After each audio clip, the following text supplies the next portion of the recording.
کیا ہم صلاح پڑھنے کے لیے لیکچر کو ترک کر سکتے ہیں؟ لیکچر کو چھوڑ سکتے ہیں؟ اور روہت بھائی نے کہا کہ وہ سیکنڈ ایئر انجینئرنگ میں ہے. میں آپ سے کہنا چاہتا ہوں کہ 20 سال پہلے میں بھی کالج میں تھا. 20 سال پہلے میں بھی کالج میں تھا. میں بھی اس دور سے گزرا. الحمدللہ ثم الحمدللہ کالج میں الحمدللہ نماز میں پڑھتا تھا. کالج میں جب آپ جاتے ہیں بریک ہوتی ہے, اور کالج کا ٹائمنگ کیا ہوتا ہے؟ ادھر 7 سے 1 تک ہوتا ہے, یا ہو سکتا ہے 8 سے لے کے 4 تک کے, جو بھی ٹائم ہے. لنچ بریک تو ملتا ہے. جب آپ کو لنچ بریک ملتا ہے, اس بریک میں آپ لنچ کے ساتھ نماز بھی پڑھ سکتے, صلاح بھی پڑھ سکتے. ہو سکتا ہے کہ کالج کے ایسے ٹائمنگ ہو کہ آپ اگر مسجد نزدیک ہے تو مسجد میں جائیے, مسجد نزدیک نہیں ہے تو اس کالج میں اگر کچھ مسلمان بھائی ہے ان سے بھی کہیے اور جماعت بنا سکتے. لیکن صلاح چھوڑنے کی اجازت آپ کو نہیں ہے. یہ پڑھنا فرض ہے, اور بے شک وداؤٹ اینی پرابلم آپ پڑھ سکتے. آپ جا کے بوائز کامن روم میں پڑھ سکتے, گرلز کامن روم میں پڑھ سکتے. صلاح چھوڑنے کی اجازت نہیں ہے. مسجد قریب ہے تو مسجد میں جائیے, صلاح چھوڑنے کی اجازت نہیں.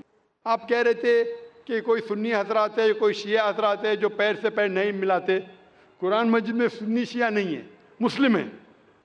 مسلم اسے کہتے ہیں جو اپنی زندگی اللہ کے حکم اور فرمان کے مطابق بسر کرتا ہے. جو انسان اپنی زندگی اللہ کے بتائے ہوئے راستے پہ چلتا ہے اسے کہتے ہیں مسلم. تو جو آدمی نماز پڑھتا ہے, میں نے آپ سے ذکر کیا, اللہ سبحانہ و تعالیٰ کم از کم 12 جگہ کہتے ہیں قرآن مجید میں اطیعوا اللہ اور اطیعوا الرسول, obey Allah and obey the messenger.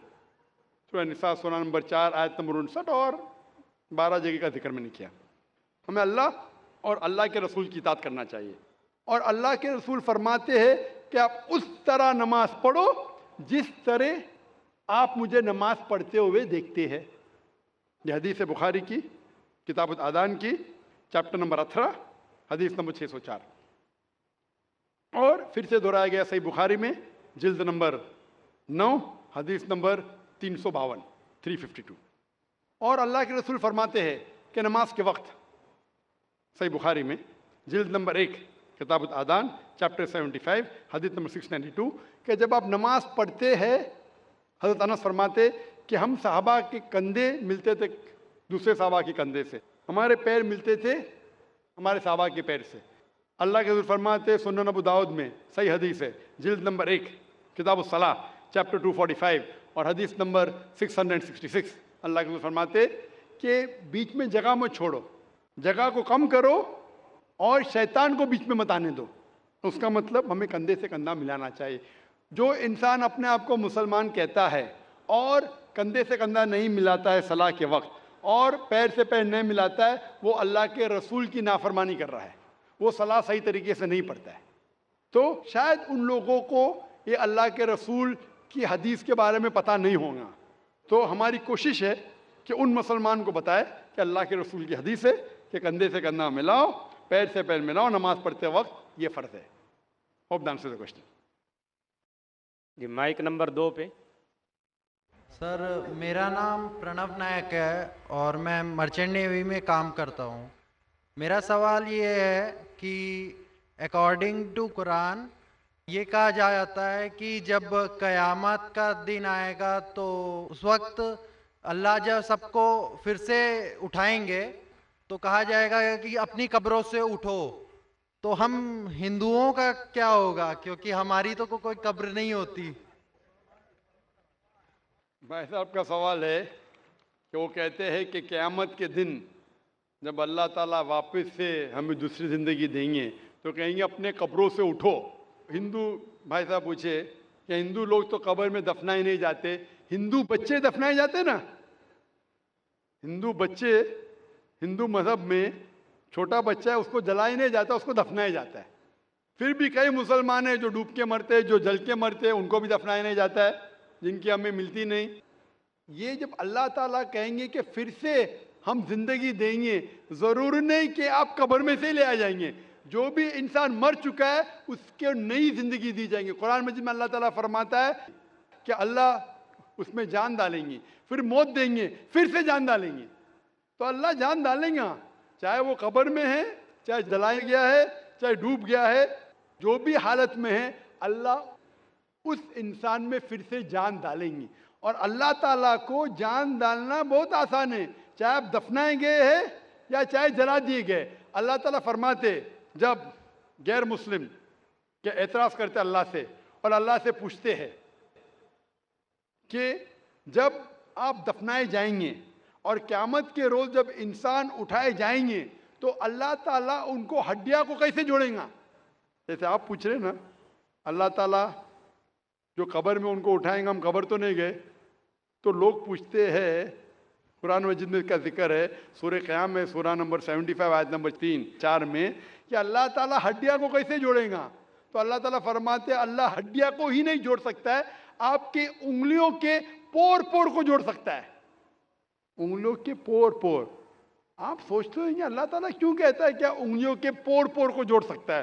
آج کی سائنس یہ کہتی ہے, سر فرانسس گولڈن ایک سائنٹسٹ ہے جو سن 1880 میں ایک ڈسکوری کیے کہ فنگر پرنٹنگ میتھڈ کہ دو انسان کروڑوں لوگوں میں بھی ان کے فنگر پرنٹ یکساں نہیں ہو سکتے. تو اللہ تعالیٰ فرماتے ہڈیوں کو تو چھوڑو, میں آپ کے انگلیوں کے پور پور کو اکٹھا کر سکتا ہوں اور ہو بہو ویسے پیدا کر سکتا ہوں. تو اللہ کے لیے پھر سے جان ڈالنا بہت آسان ہے, چاہے وہ انسان دفنایا گیا ہے یا جلایا دیا گیا ہے یا ڈوب کے مرا ہے. اللہ کو پھر سے جان ڈالنے میں, چاہے وہ مسلمان مرا یا ہندو مرا یا عیسائی مرا, اللہ کو جان ڈالنے میں بہت آسان ہے, کن Fayakun.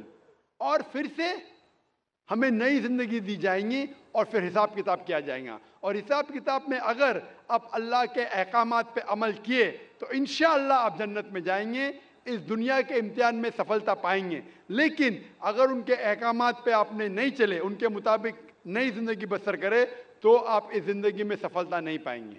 Hope the answer the question.